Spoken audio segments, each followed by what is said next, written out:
e ka se nim tree mpo de you mu se na nim tree e sa yare fa e se Dr. Grace Bodu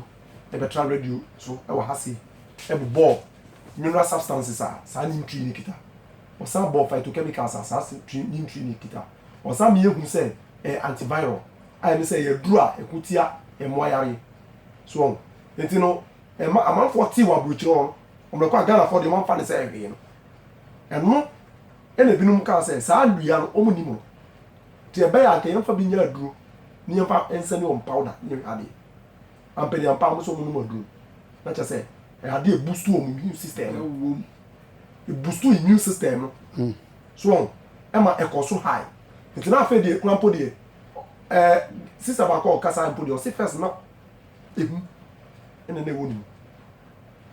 wo so onu ma duro no wie na ehu no asante kokora because immune system na ene abustu eto obisa ene ye ka kire se garlic kasa se no kra nyamye ni garlic kasa no e manipa kukudu garlic kasa e manipa kukudu sa na no tie because e boost immune system no e ma onya kotoso obi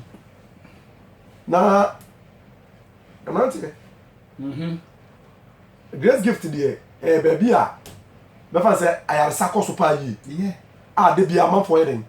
eka boy abasoka ana niama ye kire nyina so amanfo practice ammo say ye am say nyame adom so sa situation ya ye fight o man penin su di na no yeden e hyenu o ja san yesu yentimi nyaren ye nya adwuma se ne be ya de foforo bi wo bi so a obetimi di ayere de aba na e be da man penin so ase so otimi ye sa de no cause odwenyan kwa hunti no ka sa ase imagine say Grace gift e close here in this situation mu a wona e ba ho nyina nkade no be because this condition dodo na no omo sitiri ya to coin dodo na omo suffer stroke no dodo na letimi dante dodo na omo yara kuma yare dodo na no munya hoto and say ka enye nyankopon de ka ban ho no ka say e ko bia ko se dem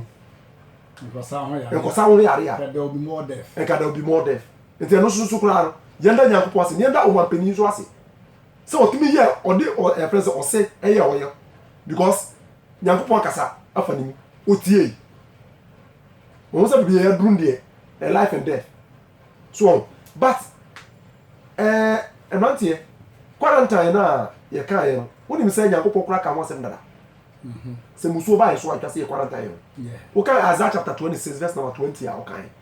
asem o kan ye say or say go home my people and lock your doors hide yourself for a little while until the Lord's anger is past.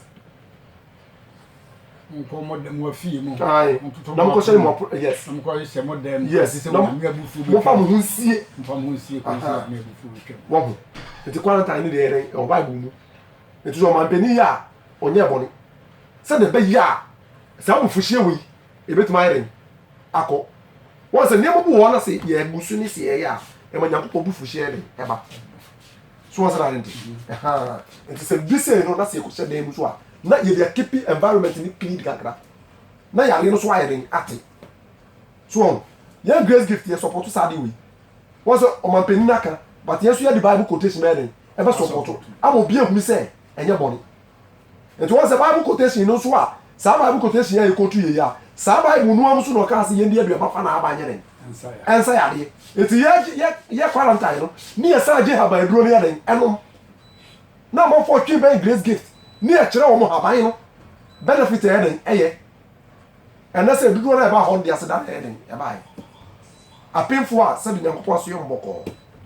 enam se obi practice se si ye press castor oil adede kuma ni oil no Dr. Grace Bodu be kire wa sometimes ago obi practice anu na wonye nya castor oil very good castor plant na adede kuma the castor oil no ya adede kuma ba no ni oil obi a wa fa nyinse for 12 months ene obedi adanse here o say just o ti say ye kasa already so ene so be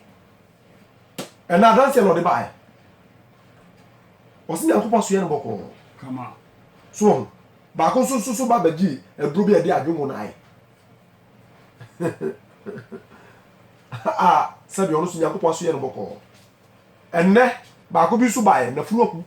kesi o so yare sa fi yare 15 years ni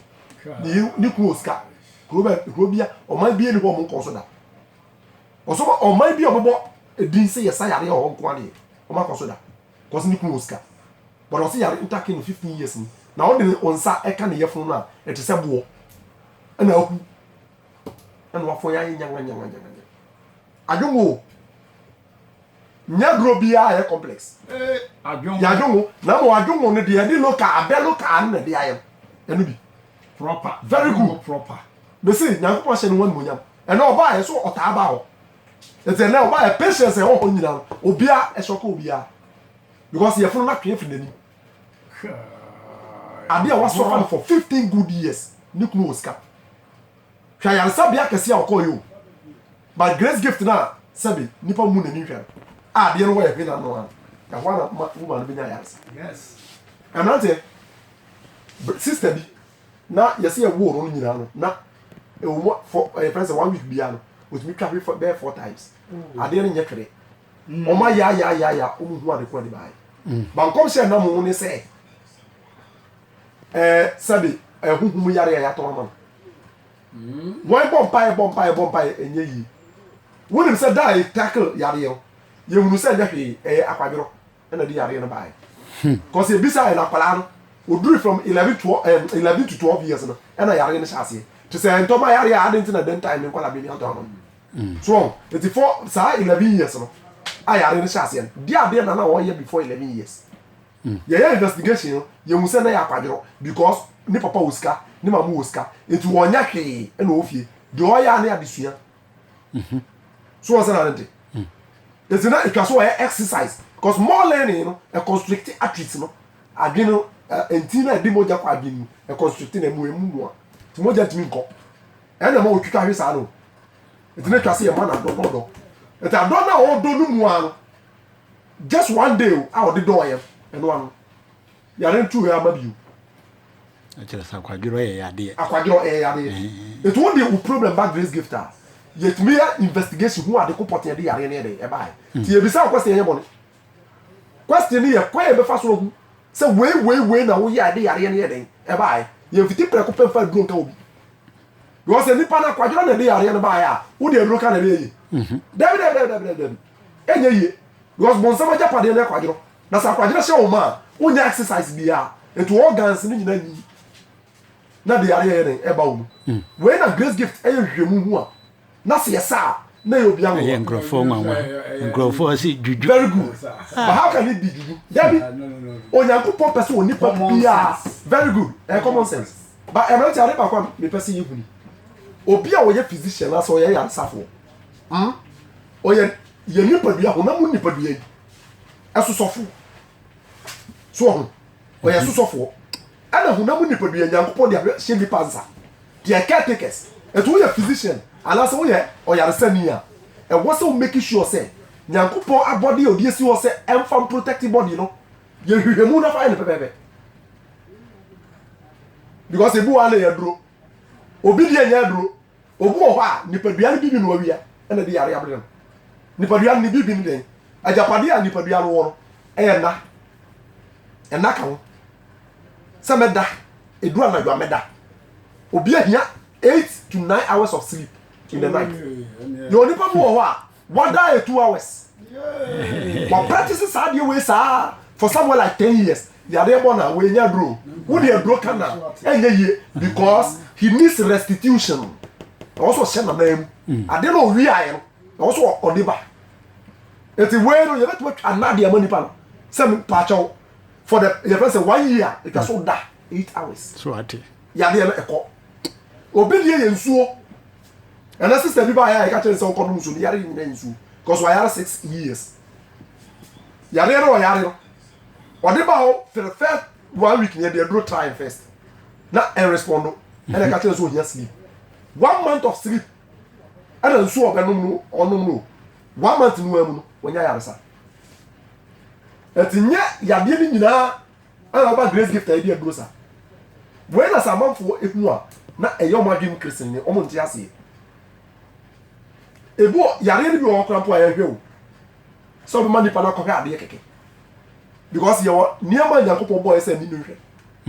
wo kind the whole book of Genesis hwɛ nneɛma nyankopɔn bɔ hyia nipa etwa nipa ho hyia ɛyɛ adeɛ ɛyɛ ahwɛhwɛdeɛ etwa sɛ nipa ni hu that is so therapy very good therapy